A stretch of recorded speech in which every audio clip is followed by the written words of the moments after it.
আসসালামু আলাইকুম। আজকে আমার দুপুরের রেসিপি ছিল কাতল মাছের ভুনা।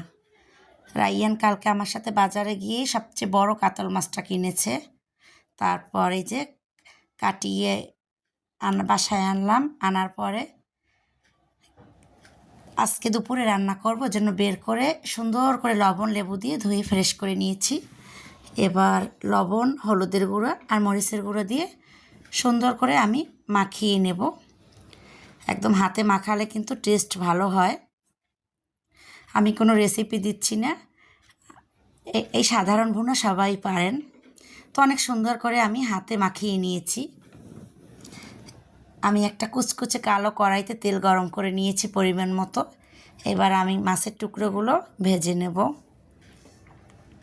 সাবধানতার সাথে মাছ ভাজবেন। আগে তো আমি ভয় পেতাম, এখন 17 বছর ধরে রান্না করতে করতে ডর ভয় বলতে কিছুই নাই। তো একের পর এক আমি মাছের টুকরোগুলো দিয়ে দিলাম। আমার রান্না যদি একটু ভালো লেগে থাকে কমেন্ট করবেন, আর রান্নায় ভুল পেলেও কমেন্ট করবেন। তো আমি সুন্দর করে মাছের টুকরোগুলো দিয়ে দিলাম এবং আমি খুব ভালোভাবেই এটাকে ভেজে নেব। একটু সময় নিয়ে মিডিয়াম লো আছে কিন্তু আমি মাছটা ভাজছি। পরে আমি এবার উল্টে দিয়েছি। এভাবে একটা বাদামি কালার আসলে পরে আমি চুলাটা বন্ধ করে দেব। অন্য চুলায় আমি একটা দস্তার কড়াই নেব। আমার কাছে দস্তার কড়াই রান্না অসাধারণ লাগে।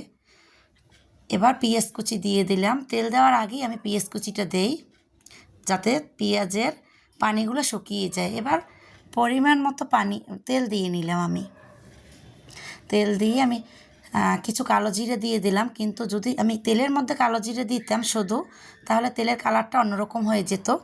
আমি অনেক মাছই কালো জিরে খাই, কারণ আমার বাচ্চাদের শরীরে একটু হলেও ঢুকুক, মৃত্যুবাদে মহা ওষুধ। এবার পরিমাণ মতো আদা রসুন দিয়ে দিলাম পেঁয়াজটা সেদ্ধ হওয়ার পরে। সুন্দর করে নেড়েচেড়ে কষিয়ে নেব। সাধারণ রান্না সবাই পারে। এবার পরিমাণ মতো হলুদ, মরিচের গুঁড়ো দেব, যে যেরকমের ঝাল খায়। সুন্দর করে কষানো হয়ে গেলে আর অল্প একটু লবণ দেব। এবার কিন্তু মশলাটা কষানো হয়ে গেছে, বুঝবেন কীভাবে? তেল ছেড়ে দিয়েছে। এই কষানোর মাঝখানেই আমি জিরার গুঁড়ি দিয়ে দেব, আর জিরার গুঁড়ি আমি দেব না। এবার ফ্রোজেন করা কিছু কাঁচামরিচ দিয়ে দিচ্ছি। এগুলো আমার 30 টাকা কেজির কিন্তু কাঁচামরিচ, সেইগুলো এখন খাচ্ছি। এখন বর্তমানে 200 টাকা কেজি। তো কিছু পানি অ্যাড করে দিয়েছি। পানিটা ফোটার পর মাছটা দিয়ে দিয়েছি। অতি সাধারণ রান্না, কিন্তু অসাধারণ স্বাদ। তারপরে আমি কিছু বিলাতি ধনিয়া পাতা কুচি করে দিয়ে দিয়েছি।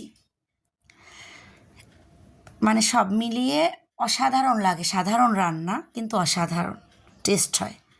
অল্প তেল ঝালে রান্না করা খাবারের স্বাদই অতুলনীয়। এই যে মাখো মাখো হয়ে আসছে। এবার কড়াইটা বারবার দুলিয়ে দেবেন, না হলে কিন্তু নিচে লেগে যাবে। পরিবারকে সুন্দর একটা খাবার রান্না করে খাওয়ালে যে কী তৃপ্তি পায় তারা। এই যে রান্নার কিন্তু ফাইনাল লুক। এবার আমি একটা স্টিলের প্লেটে আমি তুলে নিয়ে ডাইনিং টেবিলে পরিবেশন করব। এই যে আমার রান্না শেষ। ভিডিওটি ভালো লাগলে অবশ্যই লাইক, কমেন্ট, শেয়ার দেবেন। আসসালামু আলাইকুম।